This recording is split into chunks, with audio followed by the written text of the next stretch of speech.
everybody. Paragliding in Pokhara, Nepal. Sagarmatha is here. Hey.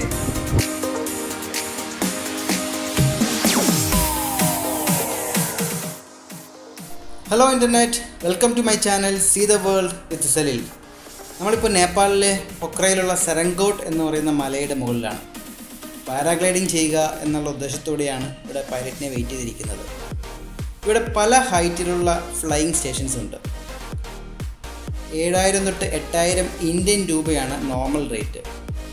പല പല കമ്പനികളാണ് ഇത് നടത്തുന്നത്. അവർക്ക് കമ്മീഷൻ ബേസിസിൽ പല പൈലറ്റ്സുമാരുണ്ട്. ഇവർക്ക് ഓരോ ഫ്ലൈറ്റിനുമാണ് ഇവർ പൈസ കൊടുക്കുന്നത്. അപ്പോൾ അതിന് വേണ്ടിയിട്ടുള്ള ഗിയേഴ്സും ഗ്ലൈഡേഴ്സും ഒക്കെ ഇവർ തന്നെ കൊണ്ടുവരണം. 3.5 ലക്ഷം ഇന്ത്യൻ രൂപ മുതലാണ് ഒരു ഗ്ലൈഡറിൻ്റെ വില. കാലാവസ്ഥയൊക്കെ മോശമാണെങ്കിൽ കഴിഞ്ഞു, അവർക്ക് അന്നത്തെ പൈസയും കിട്ടില്ല. നമ്മുടെ പൈലറ്റ് ശങ്കറാണിത്. ഗൈഡ് സൂരജിൻ്റെ മൊബൈലിലാണ് വീഡിയോ എടുത്തത്, അതുകൊണ്ട് കുറച്ച് ക്ലാരിറ്റിയുടെ പ്രശ്നമുണ്ട്. ആദ്യം തന്നെ കുറേ ഇൻസ്ട്രക്ഷൻസ് എല്ലാം പറയും. ആദ്യം മുന്നോട്ട് 2 സ്റ്റെപ്പ് വയ്ക്കുക, പിന്നീട് പുറകോട്ട് 2 സ്റ്റെപ്പ് വയ്ക്കുക, എന്നിട്ട് നേരെ മുന്നോട്ട് ഓടുക. പിന്നെ നിർത്താൻ പാടില്ല, പേടിക്കാതെ അങ്ങ് ചാടിയാൽ മതി. നമ്മളെയും കൊണ്ട് പൈലറ്റ് അങ്ങ് മുന്നോട്ട് പൊക്കോളും. പിന്നെ ഉള്ള വ്യൂ ഒരു രക്ഷയില്ല.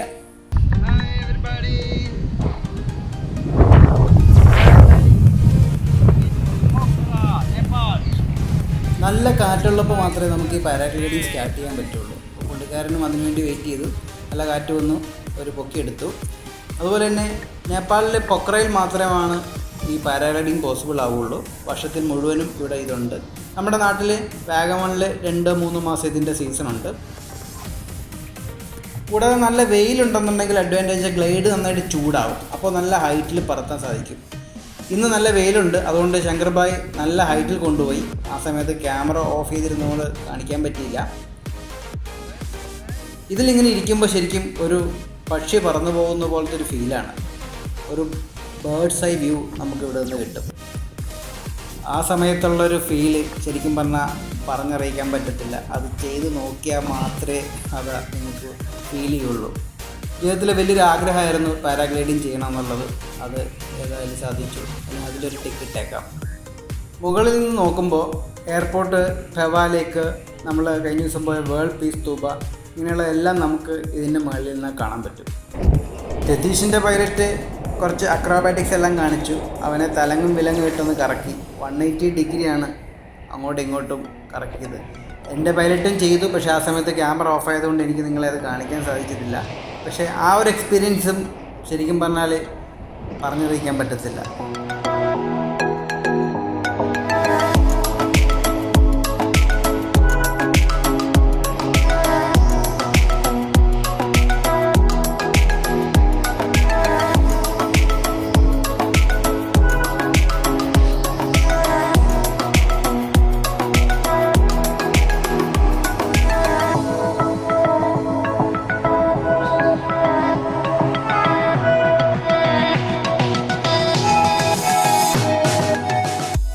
25 മിനിറ്റ് മുതൽ 30 മിനിറ്റാണ് നോർമൽ ഫ്ലൈറ്റ്. ലാൻഡ് ചെയ്യുന്നത് ഒരു ലേക്കിൻ്റെ സൈഡിലാണ്. രതീഷാണ് വരുന്നത്. നല്ല എക്സ്പീരിയൻസ് ഉള്ള പൈലറ്റ് ആണെന്നുണ്ടെങ്കിൽ പെർഫെക്റ്റ് ലാൻഡിങ് ആയിരിക്കും, നമ്മുടെ ഫ്ലൈറ്റ് പോലെ തന്നെ. ഇതാണ് ലാൻഡ് ചെയ്തത് കഴിഞ്ഞതിന് ശേഷമുള്ള സ്ഥലം. ഇവിടുത്തെ കാഴ്ചകളൊന്ന് കണ്ടാൽ മനസ്സിലാവും. ഫെവാ ലേക്കാണ് ഈ കാണുന്നത്. നമ്മുടെ ഡ്രൈവർ കുറച്ച് ഡിലേ വന്നു, അതുകൊണ്ട് നമ്മൾ കുറച്ച് നേരം ഇവിടെ ഫിഷിംഗ് ഒക്കെ ഉണ്ടായിരുന്നു, അതെല്ലാം കണ്ട് കുറച്ച് നേരം നടന്നു. അടുത്ത് നമ്മൾ പോകുന്നത് ഇൻ്റർനാഷണൽ മൗണ്ടൻ മ്യൂസിയം.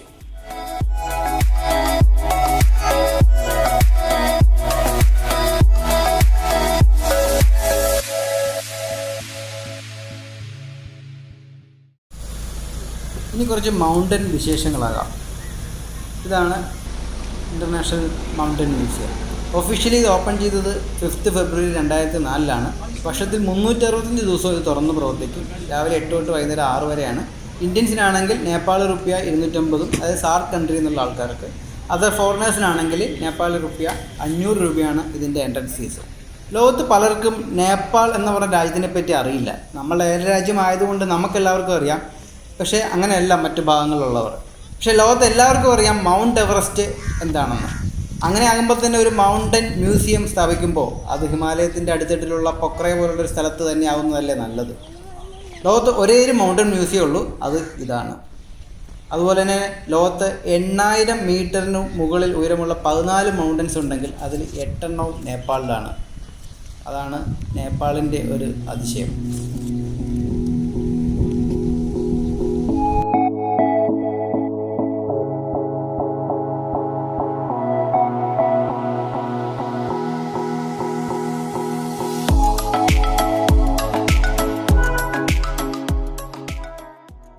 ഇതാണ് ഷേർപ്പ. ഇവരൊരു ബുദ്ധമതക്കാരാണ്. ആണുങ്ങൾ ആയിട്ടുള്ള ഷേർപ്പകളുടെ സഹായത്തോടെയാണ് നേപ്പാളിലെ മൗണ്ടൻ ട്രക്കിംഗ് സാധ്യമാകുന്നത്. ഇവരെക്കുറിച്ചുള്ള വിവരണമാണ് ഈ എഴുതി വച്ചിരിക്കുന്നത്. പെണ്ണുങ്ങൾ സാധാരണ ഉരുളക്കിഴങ്ങ് കൃഷിയാണ് ചെയ്തിരുന്നത്. ഇപ്പോൾ അതെല്ലാം നിർത്തി. ഇവർ താമസിക്കുന്ന സ്ഥലം, ഈ സെറ്റിൽമെൻ്റ് എല്ലാം ഇപ്പോൾ കൺവേർട്ട് ചെയ്ത് ഹോം സ്റ്റേ ആയിട്ട് മാറ്റി. അതുപോലെ ഇവിടെ ടൂറിസ്റ്റുകൾ വരുമ്പോൾ അവർക്കുള്ള ഹോം സ്റ്റേ ആയിട്ടും, അതുകൂടാണ്ട് അവർക്ക് പല പല സാധനങ്ങൾ വെക്കുന്ന ഷോപ്പുകളെല്ലാം ഈ ലേഡീസ് തുടങ്ങി. ഇപ്പോൾ അതാണ് അവരുടെ മെയിൻ വരുമാനം.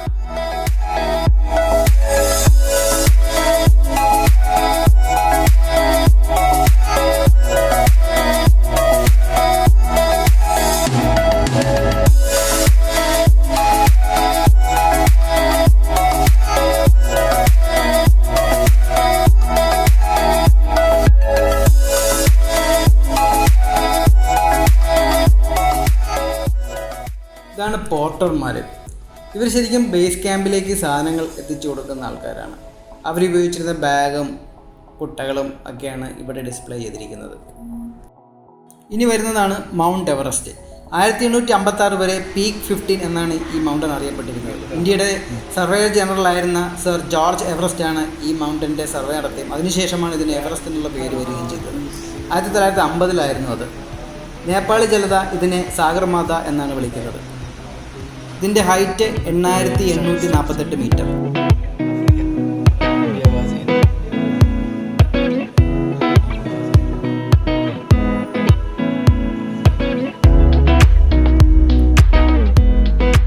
ഇവിടെ ഒരു വീഡിയോ പ്ലേ ചെയ്യുന്നുണ്ട്.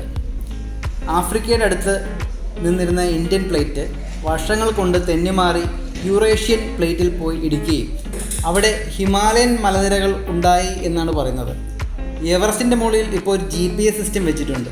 വർഷങ്ങൾ കൂടുമ്പോൾ മില്ലിമീറ്റർ വ്യത്യാസത്തിൽ ഇതിൻ്റെ ഉയരം കൂടുന്നുണ്ട് എന്നാണ് ഇപ്പോൾ ശാസ്ത്രജ്ഞന്മാർ കണ്ടുപിടിച്ചിരിക്കുന്നത്.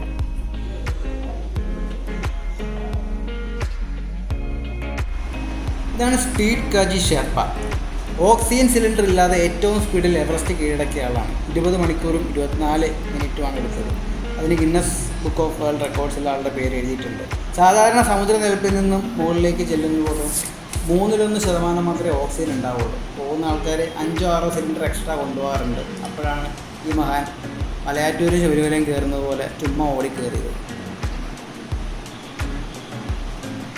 ഇപ്പോൾ ഈ വീഡിയോ കണ്ടുകൊണ്ടിരിക്കുന്ന നിങ്ങൾ പലർക്കും ഒരു ആഗ്രഹം തോന്നും, നേപ്പാളിലെ ഈ മൗണ്ട് എവറസ്റ്റ് ഒന്ന് കീഴടക്കിയാൽ കൊള്ളാം. ശരിക്കും അതത്ര എളുപ്പമുള്ള ഒരു കാര്യമല്ല.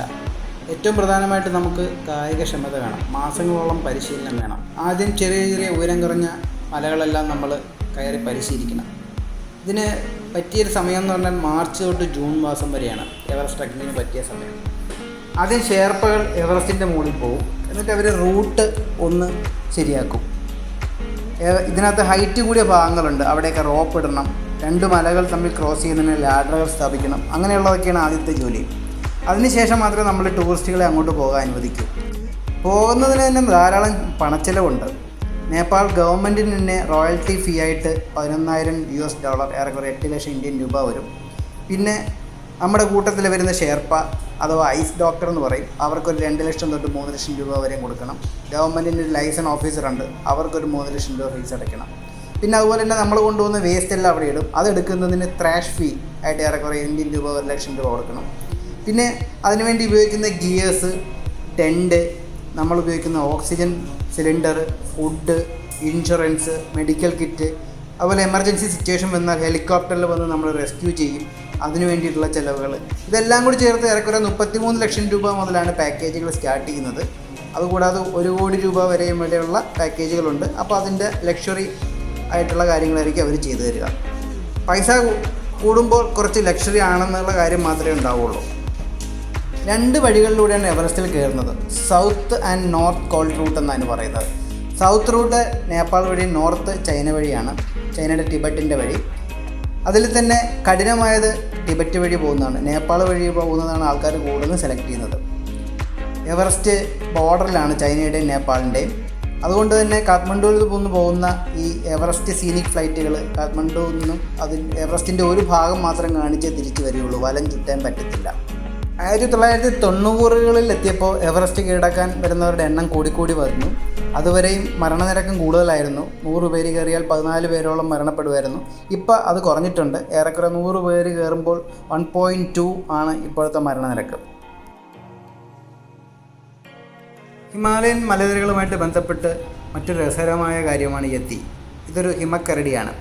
കുറച്ച് നാൾ മുമ്പ് ഇന്ത്യൻ ആർമിയുടെ ഒരു സീനിയർ ഓഫീസർ യതിയെ നേരിൽ കണ്ടു എന്ന് പത്രത്തിൽ വായിച്ചു. ഇതുമായി ബന്ധപ്പെട്ട് പല കഥകളും കേൾക്കുന്നുണ്ട്, പല പുസ്തകങ്ങളുമുണ്ട്.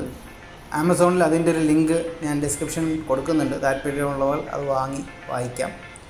മനുഷ്യനേക്കാളും 2-3 ഇരട്ടി വലുപ്പമുണ്ട് ഈ ഹിമക്കരടിക്ക് എന്നാണ് പറയുന്നത്. എന്നാൽ ഇതിൻ്റെ കയ്യ്, കാൽപാദം പതിഞ്ഞ സ്ഥലങ്ങളെല്ലാം കണ്ടു എന്ന് പറഞ്ഞിട്ടുള്ള ഫോട്ടോകൾ ഇവിടെ കാണിക്കുന്നുണ്ട്. ഇതിലൊക്കെ എത്രമാത്രം സത്യാവസ്ഥയുണ്ടെന്ന് ഇപ്പോഴും തെളിയിക്കാൻ പറ്റിയിട്ടില്ല. നമ്മൾ സ്കൂളിലെല്ലാം പഠിക്കുമ്പോൾ കേട്ടിട്ടുണ്ട് ടെൻസിങ് ഹിലാരി എവറസ്റ്റ് കീഴടക്കി. ഇതിൽ ടെൻസിങ് എന്ന് പറയുന്നത് ടെൻസിങ് നോർഗ ഷെർപ്പെ നേപ്പാളുകാരനാണ്. ഹിലാരി എന്ന് പറയുന്നത് ന്യൂസിലാൻഡുകാരനായ എഡ്മണ്ട് ഹിലാരിയാണ്. 29 മെയ് 1953 ഇവർ എവറസ്റ്റ് കീഴടക്കിയത്. 90-കളിൽ ഇങ്ങോട്ടുള്ള സന്ദർശകരുടെ എണ്ണം കൂടിയപ്പോൾ വേസ്റ്റുകളുടെ എണ്ണവും കൂടി. ഈ കാണുന്നതെല്ലാം അവിടെ നിന്ന് കളക്ട് ചെയ്ത വേസ്റ്റുകളാണ്. പല സന്നദ്ധ പ്രവർത്തകർ, പല രാജ്യങ്ങളിൽ നിന്നുള്ള ആൾക്കാർ പലപ്പോഴായി പോയി കളക്ട് ചെയ്തതാണ്. പോകുന്നവർ കുറച്ച് മരണപ്പെടാറുണ്ട് ഇവിടെ. അങ്ങനെ മരിച്ച മഞ്ഞിൽ പുതഞ്ഞു കിടക്കുന്ന ഒരാളുടെ ശരീരത്തിൻ്റെ പിക്ചറാണ് ഇപ്പോൾ കാണുന്നത്. ട്രക്കിംഗ് എല്ലാം താല്പര്യമുള്ളവരാണെന്നുണ്ടെങ്കിൽ ശരിക്കും ഒരു ദിവസം മുഴുവനും കാണാൻ മാത്രം ഈ മൗണ്ടൻ മ്യൂസിയത്തിലുണ്ട്. സമയക്കുറവ് മൂലം ഞങ്ങൾ അടുത്ത ഫെവാ ലേക്കിലേക്ക് പോവുകയാണ്. നേപ്പാളിലെ 2ാമത്തെ വലിയ ലേക്കാണിത്. ഫ്രഷ് വാട്ടറുമാണ് ഈ ലേക്കിലുള്ളത്. പ്രശസ്തമായതും എന്നാൽ കൂടുതൽ സന്ദർശകർ വരുന്നതുമായിട്ടുള്ള ലേക്കാണിത്. ഇവിടുത്തെ ജലം ഇലക്ട്രിസിറ്റി ഉണ്ടാക്കുന്നതിനാണ് ഉപയോഗിക്കുന്നത്. ഇവിടെ കുറേ ബോട്ടുകളുണ്ട്. അതിൽ കയറി നടുക്കുള്ള താൽ ബർഹി എന്ന അമ്പലത്തിലേക്കാണ് പോകേണ്ടത്.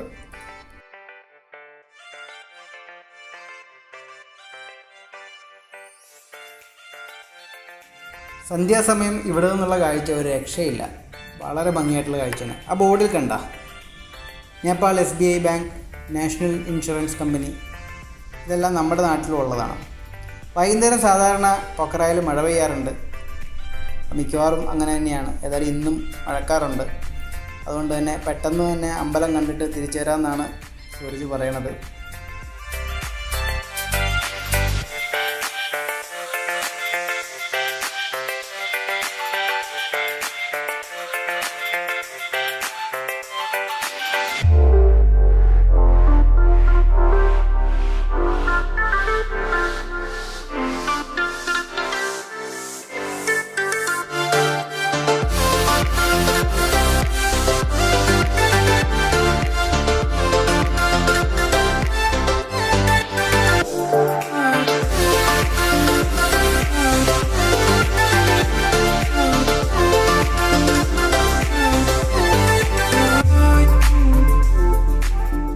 ഇവിടെ വരുന്ന ടൂറിസ്റ്റുകൾക്കും തുഴയാനുള്ള അവസരം കൊടുക്കാറുണ്ട്.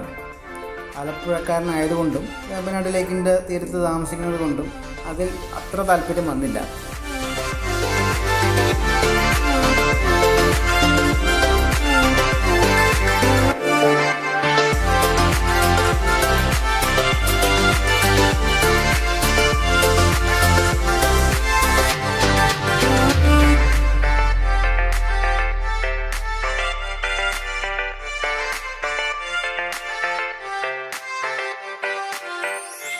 ഇത് നമ്മുടെ കണിക്കൊന്നയാണ് ഈ പൂത്ത് നിൽക്കുന്നത്.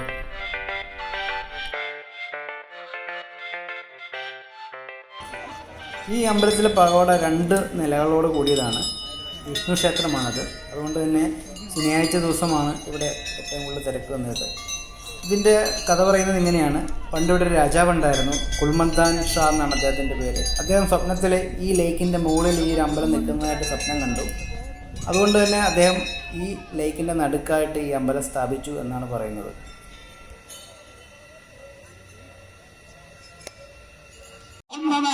पदमुनिवांछित फल प्राप्ति निमित्त हृदयकं सूर्यादिग्रह शांति कर्म कर्मणि विद्या प्राप्ति कामनाया हेतु गर्भे उत्पन्न.